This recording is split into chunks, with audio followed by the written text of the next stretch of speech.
Guys, आपका स्वागत है हमारी नई वीडियो के अंदर। आज हम लोग एक्सप्लेन करने वाले हैं I have a crush. Episode के स्टार्टिंग में मिस्वा बोलती है अगर हमें इस डिज़ाइन को सोशल मीडिया पर अपलोड करना होगा तो इसे थोड़ा फैंसी होना चाहिए, लेकिन तभी मिस्टर मीता कहता है कि इसे थोड़ा स्टैंडर्ड होना चाहिए।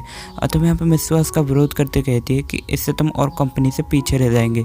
मिस्टर मीता बताते हैं कि ये सिर्फ मेरा मानना नहीं है, और भी लोग ऐसा ही मानते हैं। और वो बताने लगते हैं कि मिस्टर सोमी का भी इस चीज़ पर यही कहना है।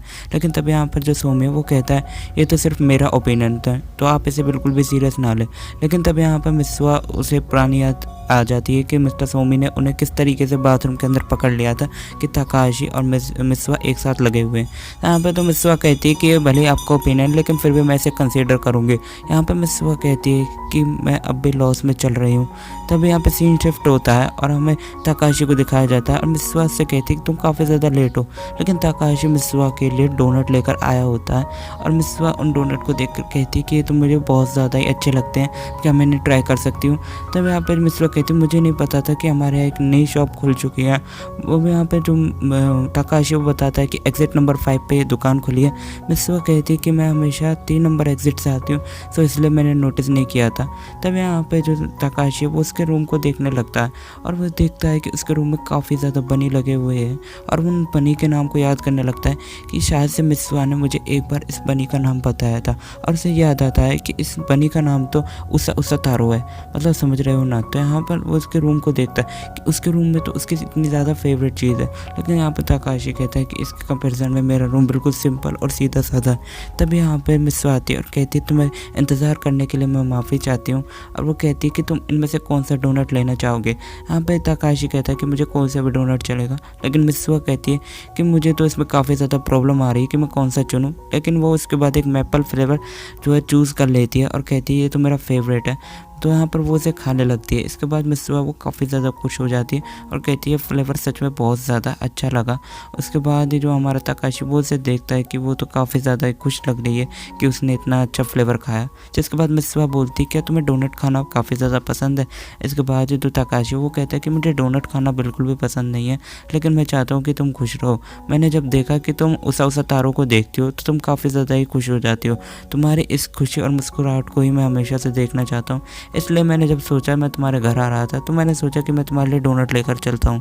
तो यहाँ पर वो एक चॉकलेट फ्लेवर का डोनट खाता है और कहता है कि ये डोनट तो सच में बहुत ज़्यादा टेस्टी है। और वो उसे पूछता है क्या तुम इस डोनट को खाना चाहोगी। लेकिन तभी मिस्वा उसको एक किस कर देती है और कहती है कि मुझे तुम्हें किस करना है। और इसके बाद वो उसे किस करते हुए देखती है और कहती है तुम सच में बहुत ज़्यादा ही क्यूट लग रहे थे, मैं अपने आप को कंट्रोल नहीं कर पाई। इसके बाद मिस्वा सोमी के बारे में पूछती है कि सोमी ने हम लोगों को एक साथ देख लिया।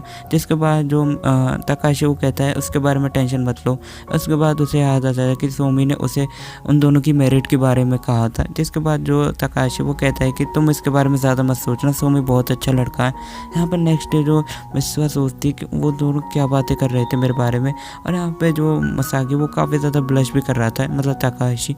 जिसके बाद जो मिस्वा है वो बात करने लगती है और तभी उनमें से एक लड़की बोलती है तुमने वो एंजल डोनट खाए हैं। तब यहाँ पर मिस्वा कहती कल मेरा एक फ्रेंड वही डोनट लेकर आया था।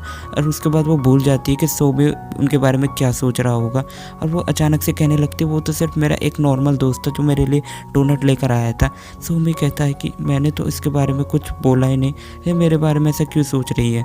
और उसे सुना था कि तकाशी उसे यही चीज़ बता रहा था कि इसकी एक दूसरी साइड भी है और ये सच में मेरे लिए तो बहुत ज़्यादा पेनफुल होने वाली है। तभी उसके बाद मिस्टर मीता को एक कॉल आता है मैनेजर का, वो उससे कुछ काम के लिए बोलते हैं। जिसके बाद मिस्टर मीता बोलते हैं कि मुझे अभी काम पे जाना पड़ेगा, क्या तुम में से कोई मेरे साथ चलेगा। जिसके बाद उनमें से एक लड़की उनके साथ जाने के लिए तैयार हो जाती है। मिस्टर मीता मिस्टर सोमी को और मिस्वा को वहाँ काम करने के लिए छोड़ देते हैं। जिसके बाद मिस्टर मिस्वा जो है वहाँ पर कहने लगती है कि मिस्टर मीता तो सच में काफ़ी ज़्यादा ही काम करने लगे हैं। जिसके बाद जो हमारा सोमी है वो कुछ भी नहीं बोलता, वो चुपचाप अपना काम कर रहा होता है। मिस्वा कहती है कि ये मेरे से बिल्कुल भी बात नहीं कर रहा है, ये तो बिल्कुल ठीक नहीं है, वो ज़रा कुछ तो कहे। लेकिन यहाँ पर सोमी बोलता है मिस्टर मिस्वा आपको मुझ पर ज़रा भी इंटरेस्ट या ट्रस्ट नहीं है। जिसके बाद मिस्वा जो है अपने मुंह पर स्लैप करने लगती है और सोमी बोलता है कि आपको कुछ हुआ। लेकिन मिस्वा उसे रोकती है और कहती है ये मुझे याद दिलाएगा कि मैं ऑफिस के अंदर किसी को सीक्रेटली डेट कर रही हूँ। और ये सब उसने सोमी के मुंह पे ही बोल दिया। सोमी कहता है मिस्टर मिस्वा आपने तो मुझे सब कुछ बता दिया, अब छुपाई क्या है। जिसके बाद मिस्वा कहती है कि मैंने कह दिया। अरे यार मैं कितने पागल हूँ। इसके बाद मिस्टर सोमरी कहता है कि आप टेंशन ना लो, मैं इसे के बारे में किसको नहीं बताऊँगा। इसके बाद जो है हमें दिखाया जाता है, मैनेजर तकाशी से कहती है तकाशी तुम जाकर कुछ सामान लेकर आओ, मुझे तुम्हें कुछ काम है। जिसके बाद जो तकाशी है वो अपना सामान लेकर जा ही रहा होता है, लेकिन तभी उसे कुछ गिरने की आवाज़ आती है। वो देखता है कि मिस्वा तो स्टोर रूम के अंदर गिर जाती है। उसके बाद मिस्वा कहने लगती है तुम यहाँ पर क्या कर रहे हो। यहाँ पे तकाशी पूछता है कि तुम यहाँ पर क्या काम कर रही हो। तो वो बताती है कि अचानक ही नोटिस आया जिसकी वजह से मुझे स्टोर रूम की सफाई करनी पड़ेगी। तो यहाँ पे जो तकाशी वो भी इसकी मदद करने लगता है, लेकिन मिस्वा कहते हैं मुझे तुम्हारी मदद की ज़रूरत नहीं। तो यहाँ पर जो तकाशी वो उससे एक झंडे के बारे में पूछते हैं कि इस झंडे को कहाँ रखना, लेकिन उस झंडे के बारे में कुछ और ही बताने लगती है और वो कहती है कि मैं तो अभी वर्क मोड पे हूँ। जिसके बाद तकाशी कहने लगता है कि तुम्हें इतनी टेंशन लेने की ज़रूरत नहीं है, अभी हम अकेले हैं। जिसके बाद जो मिस्वा है वो एक सीढ़ी को लेकर आती है और वो कहती है कि तकाशी क्या तुम मुझे सीढ़ी को पकड़ने में मदद करोगे। वो उससे एक अधूरे मन से हेल्प मांग रही थी। जिसके बाद तकाशी भी कहता है तुम मुझे ऐसे तो मदद मत मांगो, मैं तुम्हारा दोस्त हूँ। जिसके बाद जो तकाशी वो उसकी सीढ़ी पकड़ने लगता है, लेकिन तभी वो नोटिस करता है कि आज तो वो स्कर्ट पहन कर आई है और स्कर्ट के अंदर से तो कैसे सब कुछ आर पार दिख जाता है। जिसके बाद वो उससे कहने लगता है कि तुम नीचे उतरो, मैं तुम्हारी जगह काम करता हूँ, मुझे उतरने दो, क्योंकि आज तुम स्कर्ट पहन कर आई हो इसलिए तुम नीचे उतरो। तो यहाँ पर जो मिस्वा वो अचानक से गिर जाती है और वो तकाशी के बाहों में आ जाती है। जिसके बाद मिस्वा कहती है कि हम सच में काफ़ी ज़्यादा ही क्लोज हैं, हमें थोड़ा दूर जाना चाहिए। लेकिन यहाँ पर तकाशी कहता है कि ये तो बस एक इंसिडेंट था। लेकिन तभी उसी के बाद जो मिस्वा के दोस्त वहाँ पर प्रकट हो जाते हैं और कहते हैं मिस्वा चान हम यहाँ पे तुम्हारी मदद के लिए आए हैं। लेकिन यहाँ पर जो मिस्वा होती ही नहीं है और मिस्वा जो तकाशी वो एक कोने में आ जाते हैं। यहाँ पर आने के बाद वो दोनों एक दूसरे से बात कर रहे थे कि ये दोनों कब जाएंगे। यहाँ पर वो दोनों एक गलत ही पोजीशन में होते हैं, जहाँ पर जो मिस्वा कहती है कि तुम मेरे थोड़ा करीब आ सकते हो अगर तुम्हें थोड़ा प्रॉब्लम हो रही हो। वो दोनों जैसे ही वहाँ से चले जाते हैं तो वहाँ की लाइट बंद हो जाती है। जिसके बाद मिस्वा और तकाशी बात करने लगते हैं अगर हम अकेले हो तो भी हमें अपने रूलों को तोड़ना नहीं चाहिए। नेक्स्ट सीन में जो मैनेजर होती है वो काफ़ी गुस्से में होती है और वो तकाशी और मिस्वा से एक बात करने लगती है मोरजोना से, मुझे तुम दोनों की मदद चाहिए। जिसके बाद वो कहती है कि मेरे पास 7 बेसबॉल मैच की टिकट है, तो हम दोनों एक साथ चलेंगे। तो वहाँ पर देखते हैं कि मिस्वा और तकाशी दोनों उनके साथ आए हैं। तो यहाँ पे तकाशी सोचता है कि मैं पहली बार अपनी गर्लफ्रेंड के साथ बेसबॉल का मैच देखने के लिए आया हूँ। तो यहाँ पर वो एक बियर वाले को रोककर बियर लेने लगता है। जिसके बाद उसे याद आता है कि उसके साथ तो पहले ही बहुत सारे लोग भी आए हुए हैं, तो वो उन सब के लिए बियर लेता है और काफ़ी ज़्यादा ही खुश होने लगता है।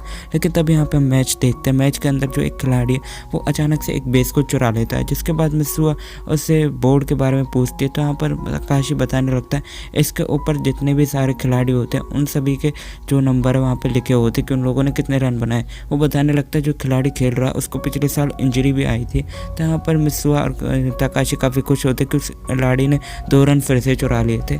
इसके बाद काफ़ी सारे लोग भी एक्साइटेड होने लगते हैं और वो लोग देखते हैं कि शायद मिस्वा और तकाशी को किसी ने भी नहीं देखा। जिसके बाद वो दोनों लंच बॉक्स लेने के लिए बाहर जाते हैं और लंच बॉक्स लेते लेते जहाँ पर जो तकाशी और मिस्वा वो काफ़ी ज़्यादा ही खुश होते हैं। यहाँ पे तो तकाशी और मिस्वा वो काफ़ी ज़्यादा ही क्लोज आने लगते हैं और वो दोनों एक दूसरे का हाथ भी पकड़ लेते हैं। जिसके बाद जो तकाशी है वो मिस्वा को भीड़ में से ले जाने लगता है ताकि वो खोए ना। तो यहाँ पे मिस्वा कहते क्या तुम ड्रंक किए हो इसलिए। तो यहाँ पे मिस्वा कहता है कि सिर्फ ये आज के लिए। तभी यहाँ पर गाइस एक होम रन लगता है। जिसके बाद जो तकाशी वो काफ़ी ज़्यादा खुश होता है, मिस्वा को गले लगा देता है। यहीं पर ही गाइस एपिसोड ख़त्म हो जाता है। I hope